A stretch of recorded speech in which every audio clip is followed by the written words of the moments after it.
Hace 8 años, mi vida se derrumbó en una sola tarde.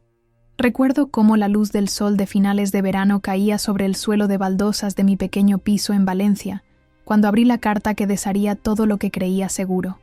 No era una simple nota de despedida, sino un anuncio.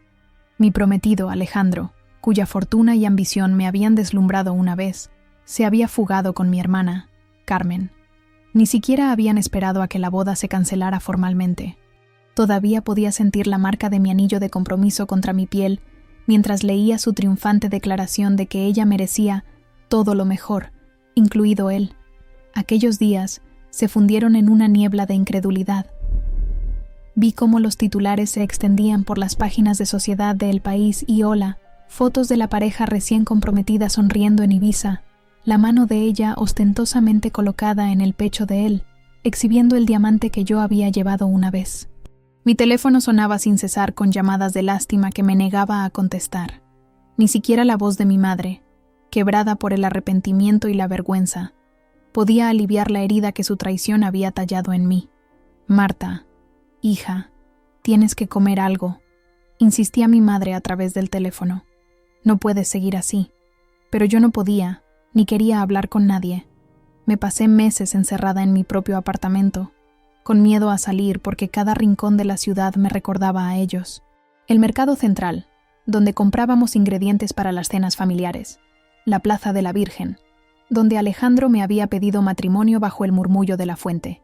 El restaurante Casa Montaña, donde celebramos nuestro último cumpleaños juntos. Cada lugar guardaba un recuerdo que ahora se sentía como una mentira. Seguía repasando nuestra última cena juntos, preguntándome cuánto tiempo llevaban planeándolo.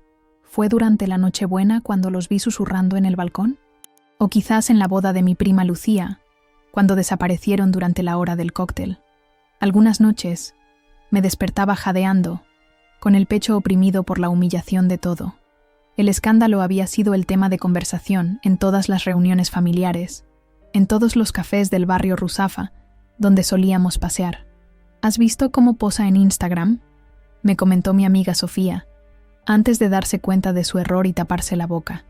Lo siento, Marta, no debería haber dicho nada. Pero ya lo sabía. Había visto las fotos.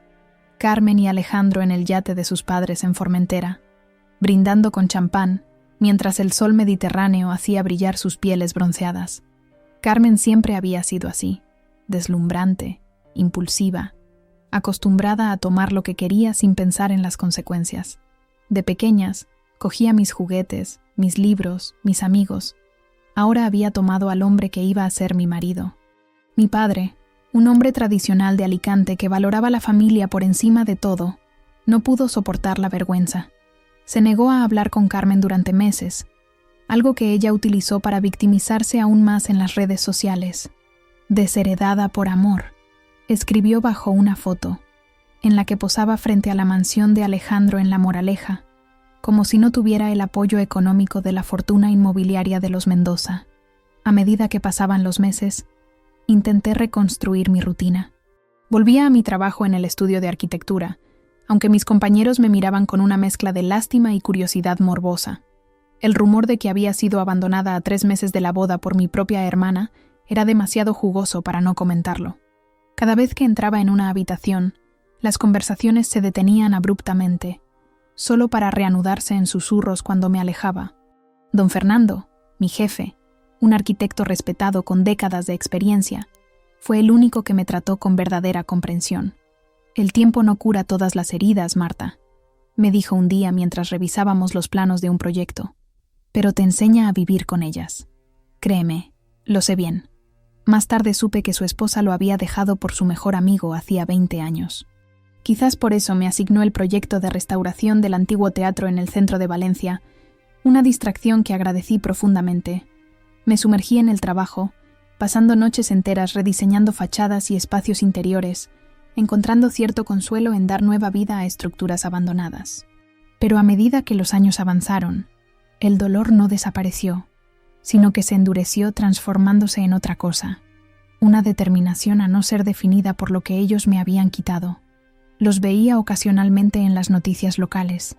La inauguración de un nuevo hotel de Alejandro, Carmen presumiendo de vacaciones en Marbella, o esquiando en Sierra Nevada. Cada aparición era como abrir una herida mal cicatrizada, pero me obligaba a respirar hondo y seguir adelante. «Deberías salir más, conocer gente nueva», insistía mi amiga Elena, mientras tomábamos café en una terraza de la calle Colón. «Han pasado casi 2 años, Marta. La vida sigue». Pero yo sabía que no estaba lista. No quería usar una nueva relación como vendaje para una herida que seguía sangrando. En lugar de eso, comencé a planear mi escape.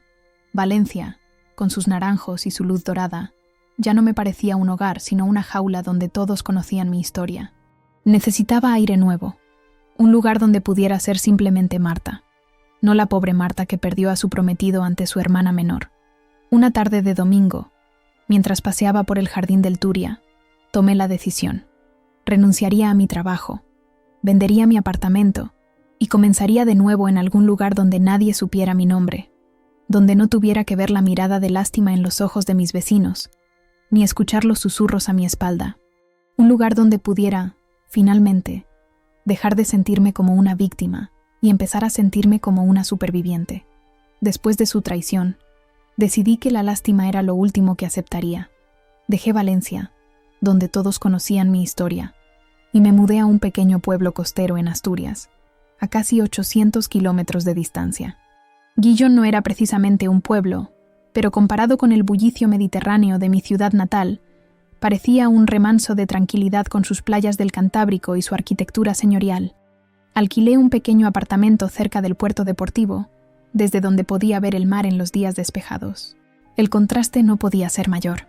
De la luz cegadora del Mediterráneo a los cielos grises y cambiantes del norte, del calor sofocante del verano valenciano a la humedad persistente y la lluvia fina asturiana que los locales llamaban orvallo. El cambio de paisaje me ayudó a empezar de cero, como si la distancia física pudiera traducirse en distancia emocional. «Bienvenida al norte, guapa», me dijo Ramón, el dueño del café donde pronto se convirtió en mi rutina desayunar cada mañana. «Aquí los problemas se los lleva el viento, ya verás». Con los ahorros que tenía y el dinero de la venta de mi apartamento en Valencia, abrí un pequeño estudio de arquitectura especializado en restaurar casas antiguas, algo que siempre había querido hacer pero nunca me había atrevido mientras vivía bajo la sombra de Alejandro y sus expectativas. Comencé con proyectos modestos: una casa de pescadores en Candás, un antiguo pajar reconvertido en vivienda en las afueras de Avilés, una tienda tradicional en el casco histórico de Gijón, que se transformaría en un acogedor café literario. Los primeros años fueron precarios. Trabajaba largas horas, aprendía a negociar contratos, a mantenerme firme con clientes que me subestimaban por ser mujer y, además, forastera. La gente del norte no se abre fácilmente a los recién llegados, y menos a alguien del Mediterráneo con acento valenciano y costumbres diferentes, pero poco a poco fui ganándome su respeto. «Esta chica sabe lo que hace», escuché decir a Miguel, un carpintero local con el que colaboraba en mis proyectos, mientras hablaba con otro artesano. «Tiene ojo para respetar lo antiguo sin renunciar a lo práctico». Esas pequeñas victorias significaban mucho para mí. Gradualmente, mi reputación creció. El estudio pasó de ser un proyecto solitario a un pequeño equipo. Contraté a Laura, una arquitecta recién graduada con talento para el diseño interior, y a Pedro, un aparejador local que conocía cada piedra y cada técnica constructiva tradicional de la región. Juntos, transformamos edificios abandonados en hogares llenos de vida, respetando su historia pero adaptándolos a las necesidades modernas. Descubrí una firmeza interior que nunca había percibido en mí misma. Sin darme cuenta, estaba forjando un respeto propio que ningún anillo podía comprar y ninguna traición podía borrar. Aprendí a disfrutar de mi propia compañía, a tomar decisiones sin consultarlas con nadie, a ser la arquitecta de mi propia vida. Los domingos por la mañana, si el tiempo lo permitía, me sentaba en un banco del Paseo de San Lorenzo, frente al mar, con un libro y un café para llevar. A veces pasaba horas así, escuchando el sonido de las olas rompiendo contra el muro y observando a las familias pasear, a los niños correr, a los ancianos caminar lentamente apoyados en sus bastones.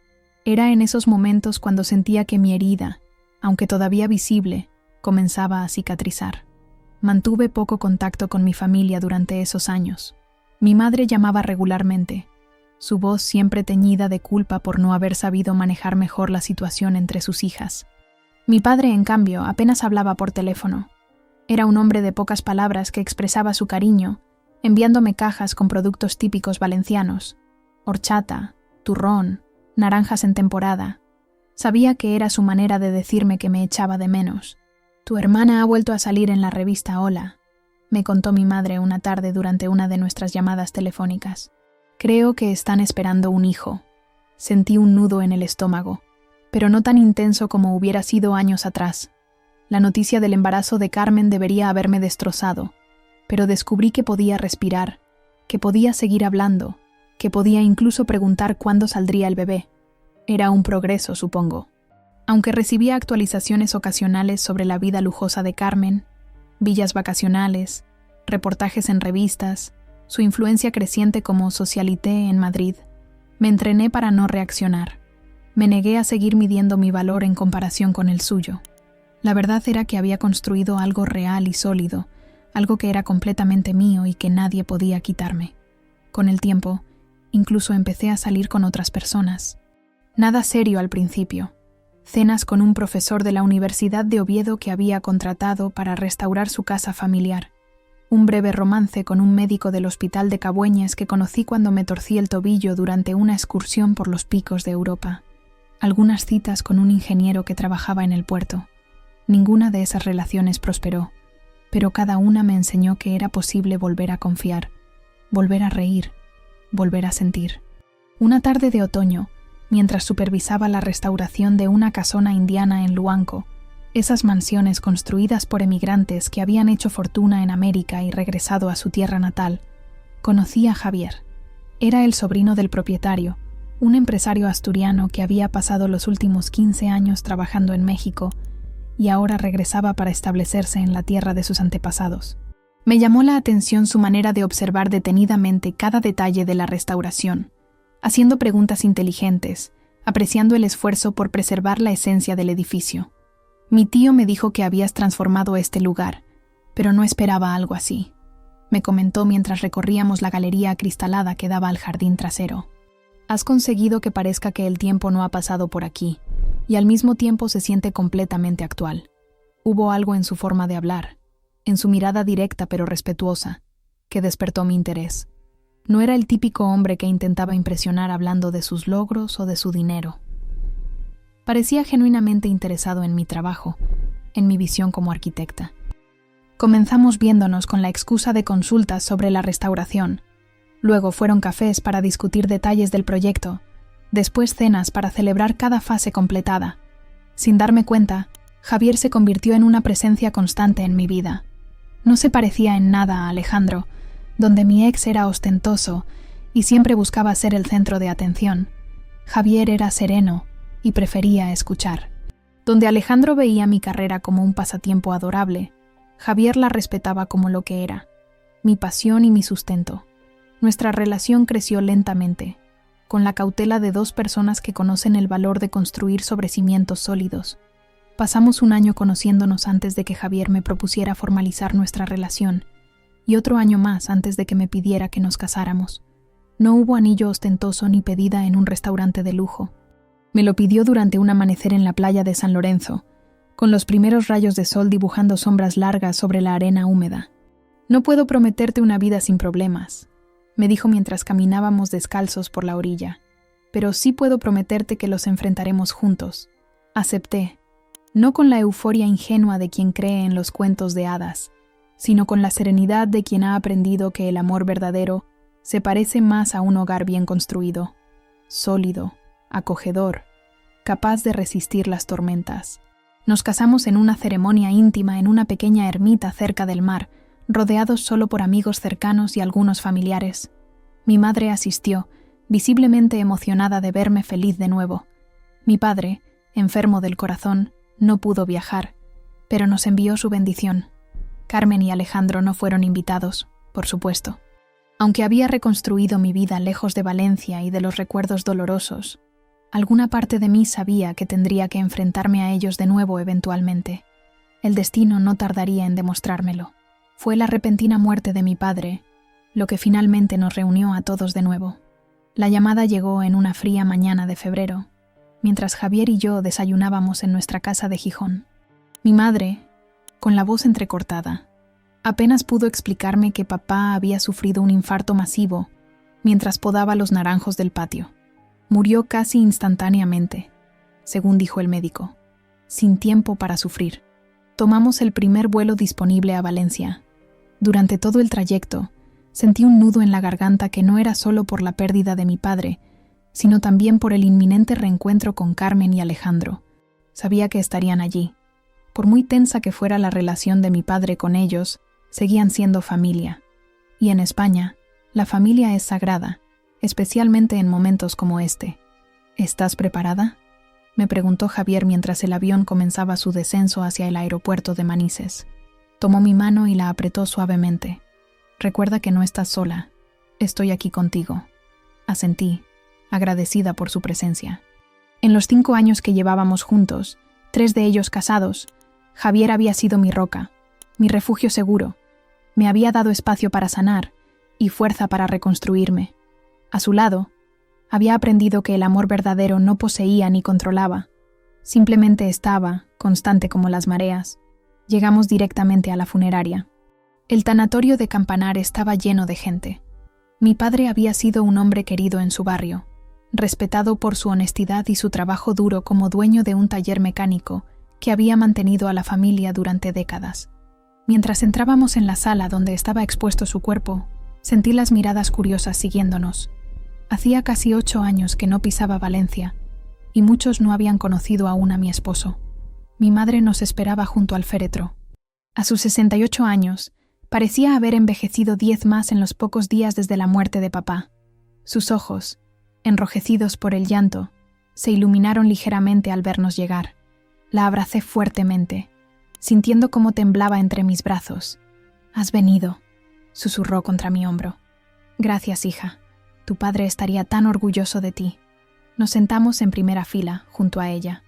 El sacerdote comenzó un responso, su voz monótona recitando palabras de consuelo que apenas penetraban en mi conciencia. Estaba demasiado concentrada en la puerta, esperando la llegada de mi hermana. Parte de mí deseaba que no viniera, que nos ahorrara a todos la tensión de ese reencuentro. Pero otra parte sabía que necesitaba esto, este cierre, esta oportunidad de demostrarme a mí misma, que ya no podían herirme. A media ceremonia, la puerta se abrió y un murmullo recorrió la sala. Carmen entró como si llegara a una gala, no a un funeral. Llevaba un vestido de diseñador en un tono apenas apropiado para un luto, su cabello perfectamente peinado, su mano envuelta posesivamente alrededor del brazo de Alejandro. Sus tacones resonaron en el suelo mientras avanzaban por el pasillo central. Cuando se giraron para sentarse, el anillo de compromiso, ahora acompañado por una alianza de boda igualmente ostentosa, captó la luz y la dispersó por el suelo pulido. A su lado caminaba un niño de unos 6 años, la viva imagen de Alejandro, el mismo pelo oscuro, los mismos ojos verdes, incluso la misma forma de caminar ligeramente encorvada hacia adelante. Mi sobrino, al que solo conocía por fotos que mi madre ocasionalmente me enviaba. Se llamaba Martín, según recordaba, y parecía incómodo en su pequeño traje oscuro. Mantuve la mirada fija en el rostro de Carmen mientras se acercaba. Se detuvo frente a mí, su sonrisa la misma que había lucido en cada reportaje de revista. Luego se inclinó, su voz goteando falsa simpatía. «Pobrecita», murmuró, lo suficientemente alto para que todos los que estaban cerca pudieran oír. «Parece que por fin has decidido volver. Qué pena que papá no haya podido verte más a menudo en estos años». El golpe fue bajo, diseñado para hacerme sentir culpable por haberme alejado, como si yo hubiera sido la que destrozó a la familia. Sentí que Javier se tensaba a mi lado, pero le puse una mano en la rodilla, indicándole que no interviniera. Esta era mi batalla. «Hola, Carmen», respondí con calma, mirándola directamente a los ojos. «Me alegra que hayas podido venir. Papá hubiera querido que estuviéramos todos aquí». Mi tono neutral pareció desconcertarla momentáneamente. Quizás esperaba lágrimas, o ira, o alguna escena que confirmara que seguía siendo la misma Marta herida de hace 8 años. Pero esa Marta ya no existía. Carmen se sentó al otro lado de mi madre, quien apenas la miró. La tensión era palpable, como un hilo invisible que nos unía y separaba al mismo tiempo. Alejandro se mantuvo en silencio, evitando deliberadamente mi mirada. El niño, Martín, se sentó junto a su padre, balanceando nerviosamente sus piernas que no llegaban al suelo. Después del servicio religioso, nos trasladamos al cementerio de Valencia. El día era típicamente mediterráneo. Un cielo despejado, un sol brillante que parecía burlarse de nuestra tristeza. Mientras el féretro descendía a la tierra, observé a mi familia. Mi madre, sostenida por el brazo de su hermana Pilar. Carmen, mirando su reloj disimuladamente. Alejandro, con una mano en el hombro de su hijo. Y Javier, sólido y presente a mi lado. En el trayecto de regreso a la casa familiar, donde se serviría un refrigerio para los asistentes, Javier me susurró: ¿Estás bien? Podemos irnos al hotel si prefieres. Estoy bien, respondí, sorprendida de que fuera cierto. Necesito estar aquí, por mamá. La casa donde crecí estaba llena de vecinos, amigos y parientes lejanos que habían venido a dar sus condolencias. El patio trasero, con sus naranjos ahora en flor, los mismos que mi padre había estado cuidando cuando su corazón falló, se había convertido en un improvisado comedor donde las mujeres del barrio servían café, pastas y mistela. Intenté mantenerme ocupada, ayudando a servir, recibiendo abrazos y palabras de consuelo, presentando a Javier a antiguos conocidos. Pero era consciente de cada movimiento de Carmen y Alejandro. Ellos permanecían en un rincón, formando una especie de corte donde recibían a los invitados como si fueran los anfitriones. Carmen siempre había sabido cómo ser el centro de atención, incluso en un funeral. Tu hermana no ha cambiado nada, comentó Sofía, mi amiga de la infancia, que se había acercado con una taza de café. Sigue creyendo que el mundo gira a su alrededor. Sonreí ligeramente. Algunas cosas nunca cambian, pero tú sí has cambiado, Marta, dijo Sofía, mirándome con atención. Te ves en paz. Estaba a punto de responder cuando Carmen se acercó, arrastrando a Martín consigo. El niño parecía aún más incómodo que antes, tirando del cuello de su camisa como si le asfixiara. Martín, saluda a tu tía Marta, ordenó Carmen, empujándolo ligeramente hacia mí. Nunca la has visto porque vive muy lejos, en el norte frío donde siempre llueve. Me agaché para quedar a la altura del niño y extendí mi mano. Hola, Martín. Es un placer conocerte al fin. El niño me miró con curiosidad, pero sin timidez. Hola, tía Marta. Abuela tiene fotos tuyas en su casa. Esa simple frase me conmovió más de lo que esperaba. Mi madre había mantenido mi presencia viva en la familia, a pesar de la distancia. ¿Sabes que tu tía se fue porque no soportaba vernos felices a papá y a mí?, añadió Carmen con una sonrisa venenosa. Carmen, por favor, intervino Sofía escandalizada. No es el momento ni el lugar. Mi hermana la ignoró, centrando toda su atención en mí. Debe ser duro, ¿no? Volver aquí y ver lo bien que nos ha ido. Tenemos la casa en La Moraleja, el apartamento en Ibiza, el chalet en la sierra, y Alejandro acaba de comprar el Hotel Arts de Barcelona. ¿Y tú? ¿Sigues dibujando casitas en ese pueblo perdido del norte? Sentí la mirada de Javier, que se había acercado silenciosamente y ahora estaba a mi lado. No necesitaba que me defendiera, pero su presencia me daba fuerza. Tengo exactamente la vida que quiero, Carmen, respondí tranquilamente. Una vida que construí por mí misma. Una vida mediocre, replicó ella, su voz cargada de desprecio. Alejandro y yo somos portada en las revistas. Nos invitan a todas las galas importantes de Madrid. Somos alguien. ¿Y tú? Nadie sabe ni que existes. Me giré calmamente y miré hacia Javier, que había estado hablando discretamente con mi madre y algunos vecinos. Mi corazón latía con serenidad. Había imaginado este momento más veces de las que me atrevía a admitir. Y ahora que era real, me sentía casi serena. ¿Has conocido a mi marido?, le pregunté, dejando que cada palabra cayera cuidadosamente en su sitio. Mientras pronunciaba su nombre, la habitación pareció contraerse a nuestro alrededor. La risa se evaporó del rostro de Carmen. Su mano se deslizó del brazo de Alejandro. Mi marido se acercó con paso pausado. Estaba elegantemente vestido con un traje oscuro hecho a medida. Su presencia discreta pero innegablemente imponente. Los murmullos crecieron a medida que más personas lo reconocían. Vi cómo los ojos de Carmen se abrían, su piel palideciendo mientras asimilaba la realidad. El hombre a mi lado era Javier Montero, el empresario asturiano que había comprado sistemáticamente las propiedades de Alejandro durante los últimos 5 años, el rival que había frustrado cada una de sus expansiones hoteleras. Javier Montero. Se presentó mi marido con una educación exquisita, extendiendo su mano primero hacia Carmen y luego hacia Alejandro. Lamento profundamente conocerlos en estas circunstancias. Don Antonio era un gran hombre. Alejandro estrechó la mano de Javier mecánicamente, como si no pudiera procesar lo que estaba sucediendo. El gesto automático de un hombre de negocios acostumbrado a las formalidades, pero cuya mente estaba a kilómetros de distancia, calculando rápidamente lo que esta revelación significaba. ¿Montero? ¿El de Grupo Montero Inversiones?, preguntó finalmente, su voz un tono más agudo de lo normal. El mismo, respondió Javier con sencillez. No había jactancia en su tono, solo una calma que hablaba de una seguridad que no necesitaba presumir. Se volvió hacia mí con una sonrisa suave. Cariño, tu madre preguntaba si podíamos acompañarla a revisar unos papeles que quiere mostrarte. Asentí, agradecida por la interrupción. Tomé su brazo y nos alejamos, dejando a Carmen y Alejandro congelados en su sitio, demasiado impactados para responder. Mientras caminábamos entre los invitados, sentí las miradas siguiéndonos, los susurros aumentando como una ola. La historia se estaba extendiendo rápidamente. Marta, la hermana abandonada, se había casado con el hombre que estaba desmantelando sistemáticamente el imperio empresarial de su ex prometido. Mi madre nos esperaba en la pequeña habitación que había sido el despacho de mi padre. Al entrar, cerró la puerta tras nosotros y me abrazó con fuerza. «Lo siento, hija», dijo, lágrimas brillando en sus ojos.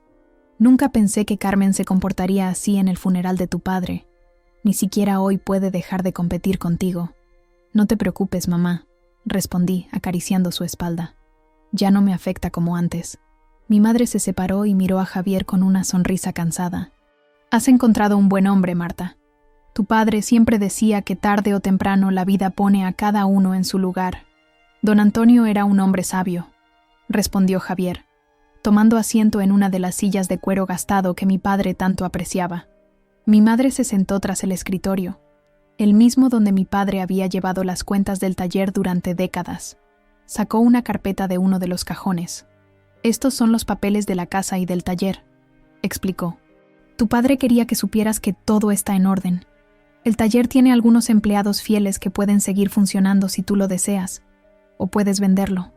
La casa, bueno, quería que fuera para ti». «¿Para mí?», pregunté sorprendida. «Pero yo pensaba que se dividiría entre Carmen y yo». Mi madre negó con la cabeza. «Tu padre cambió el testamento hace 3 años, después de un incidente con tu hermana». «¿Qué incidente?», pregunté, aunque parte de mí ya sospechaba la respuesta. «Carmen y Alejandro vinieron a pedirnos dinero», explicó mi madre, su voz cargada de decepción. «Sus inversiones no iban bien. Necesitaban liquidez urgentemente.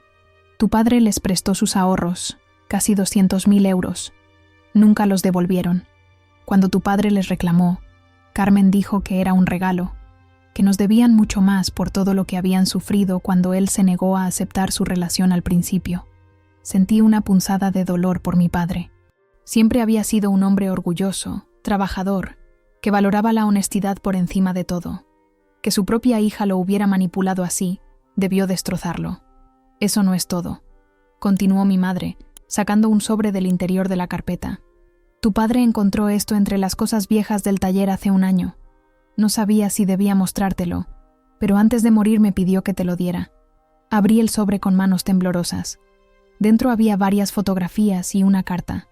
Las fotos mostraban a Carmen y Alejandro juntos en diversos lugares. Un restaurante, una playa, la entrada de un hotel. Por las fechas impresas en las esquinas, habían sido tomadas al menos 1 año antes de que Alejandro me dejara. La carta era de un detective privado, explicando cómo había seguido a la pareja durante semanas por encargo de un cliente anónimo. Alguien había contratado a este detective para vigilar a Alejandro, sospechando que tenía una aventura, pero no había sido yo. Quizás algún socio desconfiado, o incluso su propia familia. El informe había acabado de alguna manera en el taller de mi padre, tal vez dejado por error en algún coche que repararon. ¿Lo ves, hija?, dijo mi madre suavemente. No fue algo repentino. Te estuvieron engañando durante mucho tiempo. Era una confirmación de algo que siempre había sospechado, pero que nunca había podido probar. La traición había sido premeditada, calculada, ejecutada con fría determinación. Y ahora, 8 años después, tenía la prueba en mis manos. ¿Por qué me muestras esto ahora, mamá?, pregunté, dejando las fotos sobre el escritorio. Porque tu padre quería que supieras la verdad, no para que guardaras rencor, sino para que entendieras que nunca fue culpa tuya. Ellos ya estaban juntos mucho antes de que te dejaran. No había nada que pudieras haber hecho para evitarlo. Javier, que había permanecido en silencio, puso su mano sobre la mía. Tu padre quería liberarte, Marta, de la duda, de la culpa, de cualquier pensamiento sobre que podrías haber hecho algo diferente. Asentí, sintiendo un peso levantarse de mis hombros. Durante años, una parte de mí se había preguntado si había hecho algo para provocar esa traición, si de alguna manera había empujado a Alejandro a los brazos de Carmen. Ahora sabía que no había sido así. Hay algo más, dijo mi madre, sacando otro documento de la carpeta. Tu hermana no lo sabe aún, pero el taller tiene graves problemas económicos. Tu padre tuvo que hipotecarlo para prestarles ese dinero, y luego la crisis golpeó fuerte. Los últimos años han sido muy difíciles. ¿Por qué no me dijisteis nada?, pregunté, dolida por haber estado tan ajena a las dificultades de mis padres. No queríamos preocuparte, respondió mi madre. Estabas rehaciendo tu vida, y tu padre no quería ser una carga. Miré a Javier, y supe inmediatamente que estábamos pensando lo mismo. No te preocupes por eso, mamá. Nosotros nos haremos cargo de la hipoteca. No puedo aceptarlo, protestó débilmente mi madre. Por supuesto que puedes, intervino Javier con firmeza. Somos familia. Mi madre nos miró a ambos con gratitud. Tu padre estaría tan orgulloso de ti, Marta, de la mujer en la que te has convertido. Salimos del despacho para encontrar que la mayoría de los invitados ya se había marchado. Solo quedaban algunos familiares cercanos y vecinos ayudando a recoger. Carmen y Alejandro habían desaparecido, llevándose a Martín con ellos. Me sentí aliviada por no tener que enfrentarme a ellos de nuevo, al menos no hoy. Esa noche, en la habitación de hotel que habíamos reservado en el centro de Valencia, le conté a Javier toda la historia. Cómo mi padre había descubierto la traición de Carmen y Alejandro mucho antes de que yo lo supiera. Cómo habían manipulado a mis padres para sacarles dinero. Cómo habían aprovechado cada oportunidad para humillarme. Ahora entiendo por qué has estado tan nerviosa por volver, dijo Javier, abrazándome mientras nos sentábamos en la terraza de la habitación, contemplando las luces de la ciudad. Pero mírate ahora, Marta. Eres más fuerte de lo que ellos jamás serán. Nunca te he preguntado, dije después de un momento de silencio. ¿Sabías quién era Alejandro cuando nos conocimos? ¿Cuándo supiste que era mi ex? Javier sonrió ligeramente. Sabía quién era Alejandro Mendoza mucho antes de conocerte. En nuestro sector, todo el mundo lo conoce. Su familia tiene una de las cadenas hoteleras más grandes de España. Hizo una pausa. Pero no supe que era tu ex hasta nuestra tercera cita, cuando mencionaste que habías estado comprometida con un hotelero valenciano llamado Alejandro. ¿Y no te pareció demasiada coincidencia? Por supuesto que sí, admitió. Pero para entonces ya estaba enamorado de ti. Y cuando finalmente me contaste toda la historia, meses después, supe que eras la mujer más valiente que había conocido. Me quedé en silencio, reflexionando sobre el extraño giro que había dado mi vida. Si Carmen y Alejandro no me hubieran traicionado, nunca habría dejado Valencia, nunca habría abierto mi propio estudio, nunca habría conocido a Javier. El destino tenía formas curiosas de equilibrar las cosas. ¿Sabes qué es lo más irónico?, dijo Javier, interrumpiendo mis pensamientos. Alejandro ha estado al borde de la quiebra varias veces en los últimos años. Sus hoteles están sobrevalorados, ha invertido en proyectos ruinosos, y la crisis del turismo por la pandemia casi lo hundió. Si no fuera por el apellido de su familia y algunos contactos políticos, habría quebrado hace tiempo. ¿Es por eso que has estado comprando sus propiedades?, pregunté, curiosa por primera vez sobre este aspecto de los negocios de mi marido, que nunca habíamos discutido abiertamente. En parte, reconoció Javier. Son buenas inversiones, propiedades en ubicaciones excelentes que él malvendía por necesidad. Pero no te voy a mentir, había cierta satisfacción poética en ello, aunque no supiera que estabas casada conmigo. Reí suavemente. El mundo es un pañuelo, y a veces la justicia llega de las formas más inesperadas, añadió Javier, besando mi frente. La mañana siguiente amaneció con ese tipo de claridad mediterránea que siempre me había hecho amar Valencia. Desde la ventana del hotel, contemplaba la ciudad despertando, los comercios abriendo sus persianas metálicas, los camareros preparando las terrazas, los primeros tranvías recorriendo sus vías con un zumbido eléctrico familiar. ¿Lista para hoy?, preguntó Javier, saliendo del baño mientras se ajustaba la corbata. Teníamos una cita en la notaría para la lectura del testamento de mi padre. Mi madre había insistido en que se hiciera lo antes posible, tal vez para evitar prolongar el dolor, o quizás para enfrentar de una vez la realidad de su nueva vida sin él. Tan lista como puedo estar, respondí, terminando de recogerme el cabello. Carmen estará allí. Lo sé, dijo simplemente, acercándose para ayudarme con el collar que intentaba abrochar. Sus dedos rozaron mi nuca con delicadeza. Recuerda que esto no es una competición. No tienes nada que demostrarle. Sonreí, agradecida por su perspectiva. Javier siempre había tenido esa capacidad de simplificar las situaciones, de reducirlas a su esencia sin todos los matices emocionales que yo tendía a añadir. La notaría estaba en un edificio modernista del centro, uno de esos lugares con techos altos y molduras ornamentadas que respiraban la historia de la ciudad. Cuando llegamos, mi madre ya estaba allí, sentada en una silla de madera oscura en la sala de espera, con las manos apretadas sobre su bolso negro. A su lado, para mi sorpresa, estaba mi tía Pilar, la hermana mayor de mi padre, una mujer severa de Albacete que rara vez visitaba Valencia. «Han llegado hace 10 minutos», susurró mi madre cuando nos sentamos junto a ella. No necesitaba especificar a quiénes se refería. «Están dentro, con el notario, Carmen y Alejandro». Por supuesto que habían conseguido una audiencia privada previa. Siempre encontraban la manera de manipular las situaciones a su favor, de crear pequeñas ventajas, incluso en momentos como este. A las 11 en punto, la secretaria del notario nos hizo pasar a un despacho amplio dominado por una mesa de caoba. El notario, un hombre calvo de unos 60 años con gafas de montura metálica, se levantó para saludarnos. Carmen y Alejandro ya estaban sentados al otro lado de la mesa. Ella llevaba un traje pantalón de diseñador que parecía excesivamente formal para la ocasión, como si hubiera venido directamente de una reunión de negocios importante. Él, por su parte, consultaba constantemente su teléfono, apenas levantando la vista cuando entramos.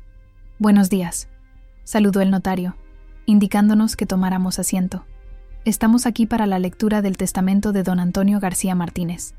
Antes de comenzar, ¿están todos los herederos presentes? Falta mi sobrino», dijo mi madre. «Martín, el niño está en el colegio, donde debe estar», respondió Carmen con cierta brusquedad. «Alejandro y yo representamos sus intereses como sus padres».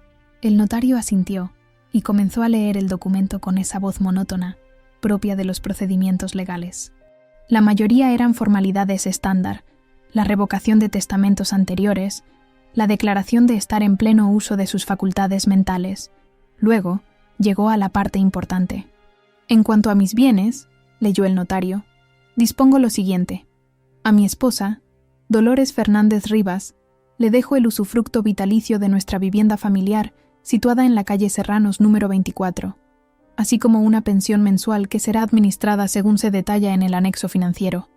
Hizo una pausa para tomar un sorbo de agua antes de continuar.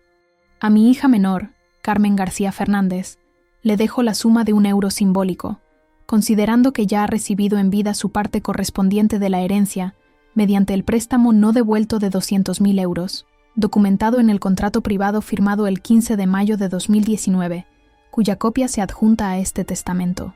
Hubo un momento de perfecto y atónito silencio en la notaría. El rostro de Carmen pasó del desconcierto a la indignación en cuestión de segundos. Alejandro dejó caer el teléfono sobre la mesa con un golpe seco. «¿Qué significa esto?», exigió Carmen, inclinándose hacia adelante. «Tiene que haber un error». El notario se ajustó las gafas con calma. «No hay ningún error, señora», Su padre ha dejado constancia de un préstamo que usted recibió y nunca devolvió. Legalmente se considera un adelanto de su herencia. Eso es ridículo, exclamó ella, su voz elevándose peligrosamente. Ese dinero fue un regalo. Papá nunca esperó que lo devolviéramos. Hay un contrato firmado por ambas partes, respondió el notario, sacando un documento de la carpeta, con cláusulas de devolución muy específicas que, según la documentación adjunta, nunca se cumplieron. Carmen se volvió hacia mi madre, sus ojos brillantes de furia. ¿Tú sabías esto? ¿Permitiste que papá hiciera esto? Mi madre sostuvo su mirada con una dignidad que me sorprendió. Tu padre tomó sus propias decisiones, Carmen. Y yo las respeto. Continúe, por favor, intervino Javier educadamente, dirigiéndose al notario. El hombre asintió, agradecido por la interrupción, y siguió leyendo. A mi hija mayor, Marta García Fernández, le dejo la propiedad plena de nuestra vivienda familiar una vez finalizado el usufructo de su madre, así como el taller mecánico García e Hijos, situado en la avenida del Puerto número 87, con todo su equipamiento, existencias y cartera de clientes, libre de cargas una vez satisfecha la hipoteca existente según se detalla en el anexo financiero. Mi madre me apretó la mano bajo la mesa. Sabía lo que significaba el taller para mi padre. No era solo un negocio, era su legado, el trabajo de toda su vida, que me lo hubiera dejado a mí, que nunca había mostrado interés por la mecánica. Era su manera de decirme que confiaba en mí para preservar lo que él había construido.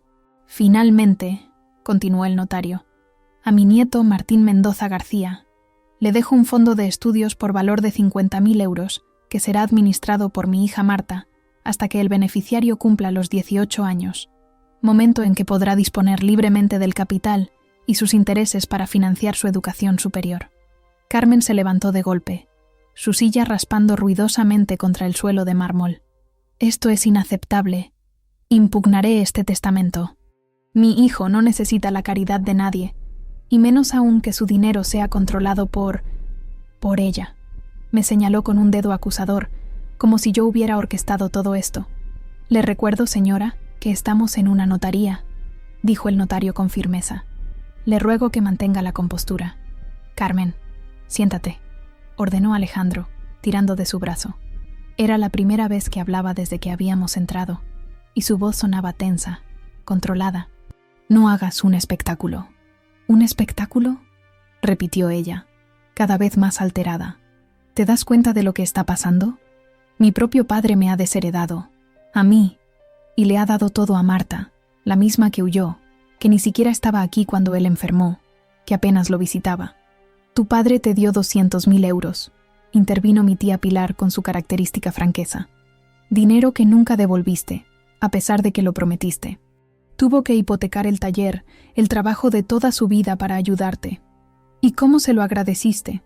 Ni siquiera lo llamabas en su cumpleaños. Carmen abrió la boca para replicar, pero ningún sonido salió de ella. La verdad de las palabras de mi tía parecía haberla dejado momentáneamente sin habla. Alejandro se puso de pie, ajustándose la chaqueta con un gesto que denotaba incomodidad. Vamos, Carmen. No hay nada más que discutir aquí. Nuestros abogados se encargarán. La tomó del brazo y prácticamente la arrastró hacia la puerta.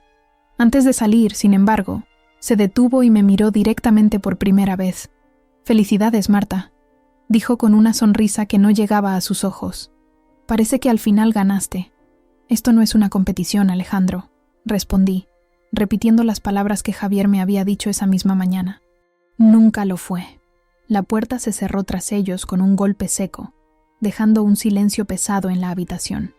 Disculpen el incidente, dijo el notario después de un momento, claramente acostumbrado a estas escenas en su profesión. ¿Desean continuar con los detalles administrativos ahora o prefieren concertar otra cita? Continuemos, por favor, respondió mi madre con firmeza. Cuanto antes terminemos con esto, mejor. El resto de la reunión transcurrió en un ambiente más tranquilo. Firmamos documentos, discutimos plazos, aclaramos dudas sobre impuestos y procedimientos. Era surrealista estar hablando de estos detalles prácticos cuando aún podía sentir el eco de la confrontación con Carmen reverberando en la habitación. Al salir de la notaría, el sol de mediodía nos golpeó con fuerza. Mi madre respiró hondo, como si el aire fresco pudiera limpiar la tensión acumulada. Nunca pensé que Carmen reaccionaría así, dijo, más para sí misma que para nosotros. A pesar de todo, sigue siendo mi hija. Lo sé, mamá, respondí, tomando su mano. Esto ha sido difícil para todos. Tu padre sabía que esto pasaría, intervino mi tía Pilar. Conocía a Carmen mejor que nadie. Sabía que montaría un escándalo, que amenazaría con impugnar el testamento, pero también sabía que no lo haría. ¿Por qué estás tan segura?, preguntó Javier. Porque una impugnación significaría un examen minucioso de sus finanzas, explicó mi tía. Y por lo que Antonio me contó, hay cosas en la forma en que se utilizó ese préstamo que no soportarían mucho escrutinio legal. Nos detuvimos en una pequeña plaza sombreada por naranjos. A nuestro alrededor, la vida continuaba. Turistas tomando fotografías, camareros sirviendo horchatas frías, niños persiguiéndose entre las palomas. Era extraño que el mundo siguiera girando cuando para nosotros todo había cambiado. ¿Qué vas a hacer con el taller?, me preguntó mi madre después de un largo silencio. No lo sé, admití. Necesito tiempo para pensarlo. Pero no te preocupes, no dejaré que se pierda lo que papá construyó. Javier, que había estado observando la plaza con interés, se volvió hacia nosotras. Tengo algunas ideas, si te interesa escucharlas, pero pueden esperar. Mi madre sonrió por primera vez en días. Antonio siempre decía que Marta había heredado su ojo para los buenos negocios. Confiaba en ti, hija, más de lo que te imaginas. Mientras nos dirigíamos a un restaurante cercano para comer, pensé en lo irónico que era todo. Durante años, había sentido que Carmen me había arrebatado todo lo que importaba. Mi prometido, mi futuro, mi lugar en la familia. Y ahora, aquí estaba yo, con un marido que me amaba, un negocio propio exitoso y la confianza de mi padre manifestada en su última voluntad. No era venganza, era algo más profundo, más significativo. Era justicia, tal vez, o simplemente la vida siguiendo su curso impredecible, llevándonos a todos exactamente donde debíamos estar. Los días siguientes pasaron en un borrón de trámites administrativos, visitas a bancos y reuniones con los empleados del taller. Mi madre, con una fortaleza que nunca había apreciado completamente, se mantuvo firme a pesar del dolor. Juntas, ordenamos las pertenencias de mi padre, cada objeto despertando recuerdos que oscilaban entre la nostalgia y la tristeza. Tu padre guardaba todo, comentó mi madre una tarde mientras revisábamos el pequeño despacho que él tenía en casa. Extrajo de un cajón una caja de zapatos llena de fotografías antiguas. Mira, estas son de cuando eras pequeña. Entre las imágenes amarillentas, encontré una que me dejó sin aliento. Carmen y yo, de niñas, abrazadas y sonrientes en la playa de la Malvarrosa. Yo tendría unos 10 años, ella 8. Nuestros rostros bronceados y felices, ajenos al futuro que nos esperaba, a la distancia que se abriría entre nosotras. Erais inseparables, dijo mi madre con nostalgia. Siempre juntas, siempre conspirando. Tu padre solía decir que juntas erais dinamita. Acaricié la fotografía con la punta de los dedos, sintiendo una punzada de dolor diferente. No era la traición reciente lo que dolía al mirar esa imagen, sino la pérdida de algo más profundo, la complicidad, la confianza ciega, el amor incondicional que solo los hermanos pueden compartir. ¿Qué nos pasó, mamá?, pregunté en voz baja. Mi madre suspiró, sentándose en el viejo sillón de cuero que había sido el favorito de mi padre. La vida, supongo, las decisiones. Carmen siempre fue diferente, más intensa, más impulsiva. Cuando vio lo que tenías con Alejandro no pudo resistirse. Siempre quiso lo que tú tenías. Pero yo la quería, respondí, sorprendida por la verdad de mis propias palabras. A pesar de todo, era mi hermana. Y sigue siéndolo, dijo mi madre tomando mi mano, aunque ninguna de las dos sepa cómo serlo ahora. Esa noche, mientras cenábamos en la terraza de un restaurante cerca del puerto, le conté a Javier sobre la fotografía y la conversación con mi madre. Él me escuchó atentamente, como siempre hacía, sin interrumpir hasta que terminé. ¿Sabes qué es lo más extraño?, le dije, jugando con mi copa de vino. Una parte de mí sigue preocupada por ella, por Carmen. Me pregunto si es feliz, si Alejandro la trata bien, si tiene todo lo que pensó que tendría cuando me lo quitó. Javier reflexionó un momento antes de responder. El perdón no es para el otro, Marta.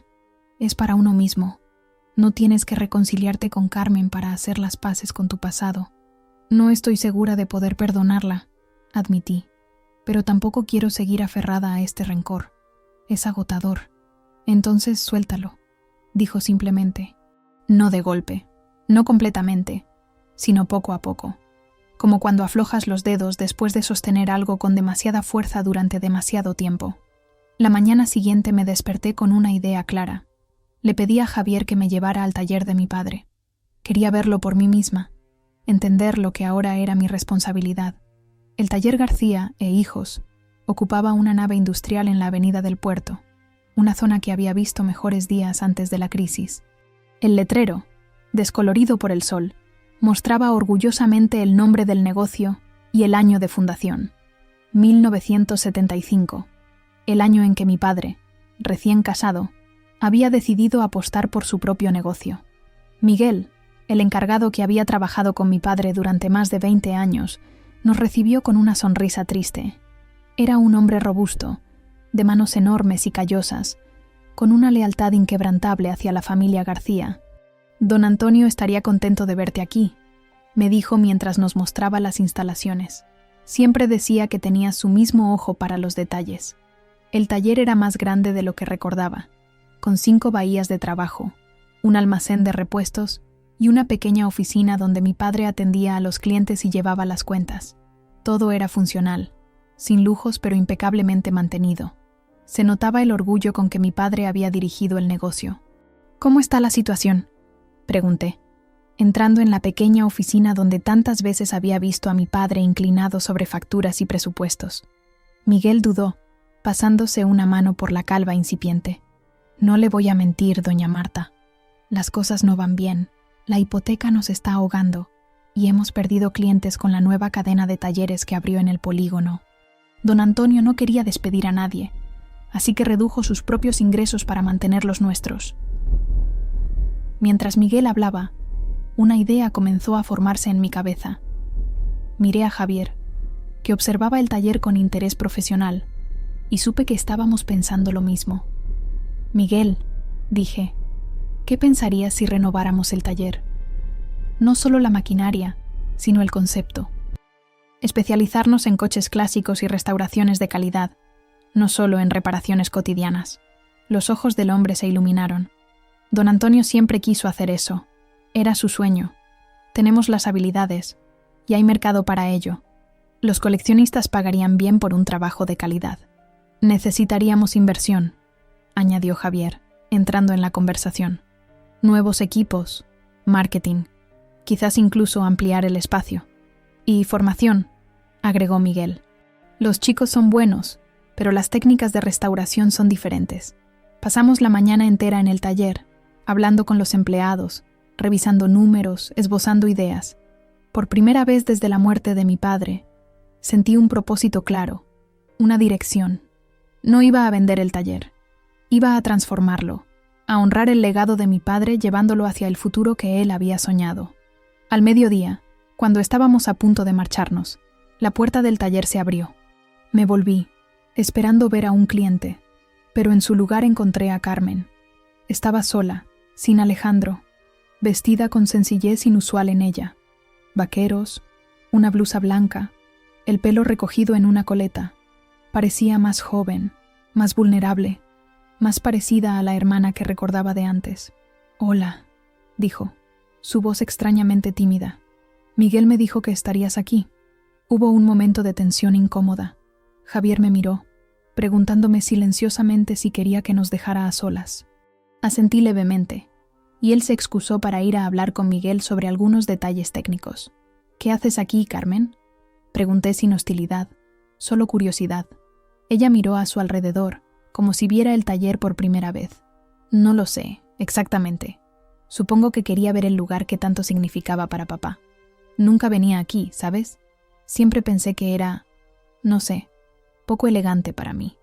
Rió con amargura. «Qué estúpida fui». La observé deambular por el espacio, tocando herramientas, mirando los coches en reparación. Parecía perdida, como una niña buscando algo que no sabía nombrar. Alejandro y yo nos estamos separando, soltó de repente, dándome la espalda. Supongo que debes estar feliz de oírlo. La noticia me sorprendió, pero no sentí la satisfacción que una vez habría esperado. Lo siento, dije sinceramente. Por Martín, sobre todo. Se volvió hacia mí, sus ojos brillantes de lágrimas contenidas. Es lo mejor para él, creo. Alejandro, no es el hombre que pensé que era. O quizás sí lo es. Y yo solo veía lo que quería ver. Hizo una pausa. Como cuando te lo quité a ti. Era la primera vez que alguna de las dos mencionaba directamente lo sucedido. La traición que había cambiado nuestras vidas. ¿Por qué lo hiciste, Carmen?, pregunté. La pregunta que había estado guardando durante 8 años. Ella suspiró, apoyándose contra un coche cubierto con una lona. Porque podía. Porque siempre fuiste la mejor, la más inteligente, la favorita de papá. Porque Alejandro era un trofeo, y yo quería demostrar que podía tener lo que tú tenías. Se pasó una mano por el rostro. Suena patético cuando lo digo en voz alta, ¿verdad? Suena triste, respondí. Para todos nosotros. Nos quedamos en silencio, el ruido del taller a nuestro alrededor, herramientas contra metal, voces de los mecánicos, el zumbido de un compresor, sonidos que habían sido la banda sonora de la vida de mi padre. No voy a impugnar el testamento, dijo finalmente Carmen. Tienes razón sobre el préstamo. Nunca tuvimos intención de devolverlo. Le mentí a papá. Le dije que era para invertir en un proyecto seguro cuando en realidad fue para pagar deudas de Alejandro. Respiró hondo. Y tienes razón sobre el taller también. Mereces tenerlo. Tú valorarás lo que significa. Gracias, respondí, insegura de qué más decir. Ella asintió, como cerrando un capítulo. Martín pregunta por ti, ¿sabes? Le he contado cosas sobre su tía Marta, la arquitecta que restaura casas antiguas. Le fascina la idea. Me gustaría conocerlo mejor, dije, sorprendida por lo mucho que lo decía en serio. Es mi sobrino, después de todo. Le gustaría eso, respondió Carmen con una pequeña sonrisa. Se dirigió hacia la puerta, pero se detuvo antes de salir. No espero que me perdones, Marta. Ni siquiera estoy segura de merecerlo. Pero quiero que sepas que me alegro por ti, por lo que has construido, por el hombre con el que te casaste. Te mereces ser feliz. Y entonces se fue, dejándome con una mezcla de emociones que no podía nombrar.